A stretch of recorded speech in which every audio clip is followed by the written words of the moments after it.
Hello student, আজকে চলে এলাম তোমাদের সঙ্গে একটা নতুন টপিক শেয়ার করার জন্য। হিস্ট্রি সাবজেক্টের লাস্ট অধ্যায় যেটা রয়েছে সেখান থেকে একটা সমস্যা, মানে কাশ্মীর সমস্যাটা কি, এইটা আমি আজকে তোমাদেরকে বোঝাবো। কাশ্মীর সমস্যা বা কাশ্মীর কিভাবে ভারতভুক্ত হয়েছিল, এই বিষয়টা আমি আজকে তোমাদের সঙ্গে শেয়ার করব।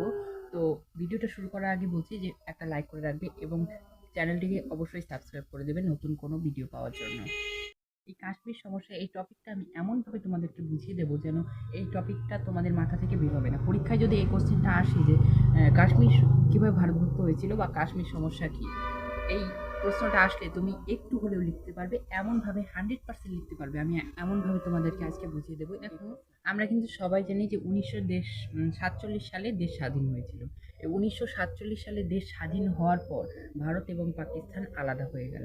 তখন একটা আইন করা হলো যে কোনো দেশীয় রাজ্য যদি চায় তাহলে ভারত বা পাকিস্তানের সঙ্গে যুক্ত হতে পারবে, যদি না যুক্ত হতে পারে তাহলে সে স্বাধীন রাষ্ট্র হিসেবে গণ্য হবে। তখন কি করলো, সব দেশীয় রাজ্যগুলি ভারত পাকিস্তানের সঙ্গে যুক্ত হয়ে গেল।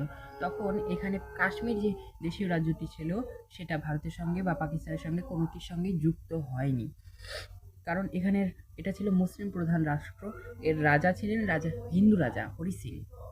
তিনি চাননি যে ভারত বা পাকিস্তানের সঙ্গে যুক্ত হতে, তাই তিনি স্বাধীন রাষ্ট্র হিসেবে গণ্য হয়েছিল। যেহেতু কাশ্মীর রাজ্যটি ছিল খুবই সুন্দর, এটা নিয়ে পাকিস্তান এটাকে দখল করার জন্য অনেকদিন থেকেই মানে চেষ্টা করছিল। তখনই এই কাশ্মীরের ওপর হামলা হলো। কারা হামলা করলো? কিছু পাঠান উপজাতি, সশস্ত্র পাঠান উপজাতি এই পাকিস্তানের কথায় বা পাকিস্তানের সাহায্য নিয়ে এখানে আক্রমণ করলো, কাশ্মীরে আক্রমণ করলো। ফলে কাশ্মীরে কিন্তু অত সেনাবাহিনী ছিল না, খুব কমই সেনাবাহিনী ছিল। তখন এই এখানে আক্রমণ করা হলো। তখন এই অবস্থায় রাজা হরি সিং তার রাজ্যের প্রজাদেরকে বাঁচাতে ভারতের কাছে সাহায্য চাইল। ভারত কি বলল তখন? ভারত বলল যে আমরা কাশ্মীরকে রক্ষা করতে পারবো যখন এই কাশ্মীর আমাদের ভারতের একটি অংশ হবে। বুঝতে পারলে? ভারতের অংশ হলে তবে ভারত এই কাশ্মীর রাজ্যটিকে রক্ষা করতে পারবে। এই অবস্থায় রাজারও তো আর অন্য কিছু করার ছিল না, রাজা হরি সিংয়ের। তখন রাজা হরি সিং এই ভারতের প্রস্তাবে রাজি হয়ে গেল। এই ভারতের প্রস্তাবে রাজি হয়ে যাওয়ার পর একটি ভারত ভুক্তির দলিলে স্বাক্ষর করে দিল এই রাজা হরি সিং। এই ভারত ভুক্তির দলিলে স্বাক্ষর করার পরদিনই কিন্তু সৈন্য পাঠানো হয়েছিল কাশ্মীরে।